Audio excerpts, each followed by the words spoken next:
ரூலை ஃபிக்ஸ் பண்ணுறோம். 20-80, 80-20, பொம்பரோடா, இதை மூணும் இது மாதிரி என்னென்ன ரூல்ஸ் அண்ட் பிரின்சிபல்ஸ் இருக்கோ அது எல்லாமே நீங்கள் ஸ்டிக் பண்ணணும். ஒரு நாள் பண்ணுறேன், மறுநாள் பண்ணலை, அந்த கன்சிஸ்டன்சி இல்லை அப்படின்னா பிஸ்னஸ் கோயிந்தா.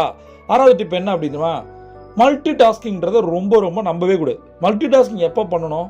நீங்கள் ஒரு சைக்கிள் ஓட்ட கற்றுக்கிறீங்க, ஒரு கார் ஓட்ட கற்றுக்கிறீங்க, ஒரு பைக் ஓட்ட கற்றுக்கிறீங்க. இது 3 அட் அ டைமாக பண்ணுறீங்க. முதல்ல சைக்கிள், அப்புறம் பைக்கு, அப்போ கார். அது மாதிரி சிஸ்டமைஸ்டு ப்ராசஸில் இருக்கணும்.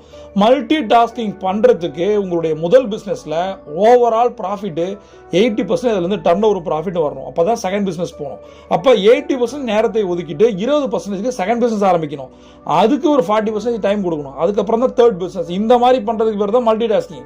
நீங்கள் பாரு, அட் அ டைமில் ஒரு 5 பிஸ்னஸ் ஆரம்பிக்கிறது, 3 பிஸ்னஸ் ஆரம்பிக்கிறது, ரியல் எஸ்டேட் பண்ணுறது, இன்சூரன்ஸ் பண்ணுறது, நெட்வொர்க் மார்க்கெட்டிங் பண்ணுறது, ட்ரெடிஷனல் பிஸ்னஸ் பண்ணுறது, இதெல்லாம் கலந்து கட்டி அடிச்சிங்கன்னா கடங்காரன் காத்துக்கிட்டே இருக்கான், அவன் கலந்து கட்டி அடிக்க. அதனால மல்டி டாஸ்கிங்கை விட்டுட்டு ஒவ்வொரு ஸ்டெப்பாக பண்ணிங்கன்னா லைஃப்பில் ஜெயிக்கலாம்.